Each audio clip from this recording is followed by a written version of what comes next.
আব্বা, তোমার মাইজি ছেলে তো বিদেশ থেকে বাড়ি আসতেছে। তুমি তো জানো এক রুমে আমার শ্বশুর শাশুড়ি থাকে আর এক রুমে আমরা থাকি।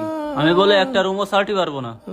আব্বা, আমার দুই রুমিতে বলে আমি একটা সার্টি পারবো না। আমি নতুন বিয়ে করেছি, ঘন ঘন আত্মীয় আসছে, আমি একটা সার্টি পারবো না। আচ্ছা ঠিক আছে, তোকে এর সামনে বাবা লাগবে না। দীর্ঘ 5 বছর পরে আজকে বাপ মায়ের মুখটা দেখবো, আমার যে কি আনন্দ লাগতেছে। আরে আব্বায়ে কত সুন্দর বাড়ি করেছে, দেখে তো আমার মনটা জোড়াই গেল। চিন্তা করিস না, আমি তো আছি নাকি। আব্বা, ওই দেখো কায়েম চলে এসেছে। আসসালামু আলাইকুম আব্বা। ওয়ালাইকুম আসসালাম। আব্বা তুমি ভালো আছো? হ্যাঁ ভালো।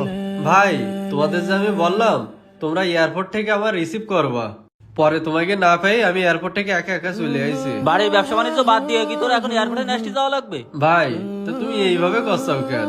আরে বাবা তুই ওই সমস্ত বাদ দে।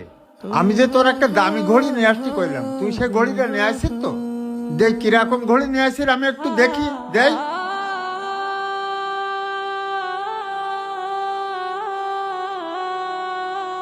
আব্বা, দেওয়া দিনের মধ্যে আমার আইফোন নিয়ে আসছি কিনা? আরে বাবা তোর আইফোনের কথা করছিস, আমি একটা ঘড়ি আনতে কইলাম তাই আনিনি। আর এর ভিতরে সব পুরনো কাপড় চাপড় আর সাবান শ্যাম্পু এই সমস্ত আছে। এ সমস্ত বাংলাদেশে কিনতে পাওয়া যায় না। হ্যাঁ, এ কি করতে নিয়ে এসেছে? আচ্ছা বাবা, তোরে আমি একটা ঘড়ি আনতে কইছি, আমার একটা ঘড়ি কিনতে কি তোর সব টাকা নষ্ট হতো? তুই যাওয়ার পরের থেকে তো ছোট ভাই আইফোন আইফোন করতেছে, সেই ছোট ভাইটার আইফোন পর্যন্ত তুই আনতে পারছিস না। কি করতে চাচা, আসছিস? এই মাঠের কাজ শেষ, কালকে যে ওই মাঠে ধরবানে। আচ্ছা ঠিক আছে, তাহলে কালকে সকাল সকাল আরে যাইয়ে। কায়ুম ভাই না, আপনি আর কিছুদিন আগে আসলে আপনার মায়ের মুখটা দেখতে পারতেন। মায়ের মুখ দেখতে পাতাম মানে?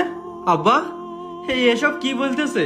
আমার আম্মাজান কোথায়? আম্মারে ডেকে দাও। বাজান, কিছুদিন আগে তোর মা মারা গেছে। কি?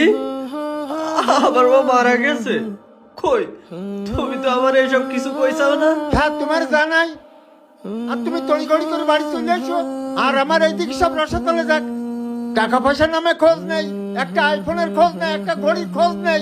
তুমি শুধু আসু আর যাও, আসু আর যাও। আব্বা তাই বলে আম্মা মারা গেল তুমি আমার একবারও জানানোর কথা ভাবলে না? আচ্ছা ঠিক আছে আব্বা, চলো ভিতরে চলো। দাঁড়া, উপরে যাবি? এ পাশে আবু সাইদ বিয়ে করি এক ঘরে, ওর শ্বশুর শাশুড়ি